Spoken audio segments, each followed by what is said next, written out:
Depuis la fameuse affaire dite 18 kg de cocaïne pure, l'homme d'affaires béninois et ancien allié politique de Patrice Talon, Sébastien Adjavon, s'est engagé dans un bras de fer sans fin avec l'État béninois. Ainsi, exilé en France pour échapper à la lourde sentence prononcée par la Cour de répression des infractions économiques et de terrorisme, le président du parti USL se voit obligé de faire recours à la Cour africaine des droits de l'homme et des peuples pour assouvir sa soif d'un triomphal retour au bercail. Un rêve qui tarde d'ailleurs à se réaliser.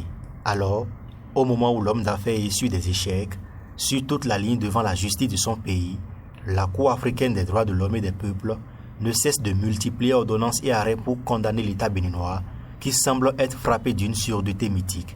Ainsi, ces arrêts et ordonnances de la CADHP n'ont pour l'heure d'effet que pour satisfaire la passion des fanatiques du philanthrope béninois, produisant une joie éphémère.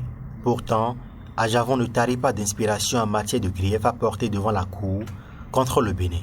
En ce moment, son parti n'a pas pu se conformer aux nouvelles lois en vigueur au pays, ce qui entraîne d'office son inexistence juridique. Or, tous les vieux partis politiques hostiles à Talon se sont vaille que vaille mis au pas pour continuer la lutte politique face à un pouvoir rouleau compresseur. C'est alors que le Maya de la volaille au Bénin entrevoit d'énormes préjudices pour sa personne si les communales du 17 mai prochain se tenaient dans les conditions actuelles, ce qui a mené son rempart d'Arusha à ordonner le suicide de l'organisation de ces joutes.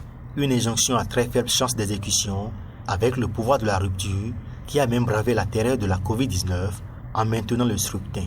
C'est à croire donc que finalement, Sébastien Adjavon n'a trouvé qu'un bras fictif pour contrer Patrice Talon, puisque la Cour africaine des droits de l'homme et des peuples étant dépourvue de tout pouvoir coercitif comme une hyène édentée, le respect de ces décisions reste facultatif face à la souveraineté des États.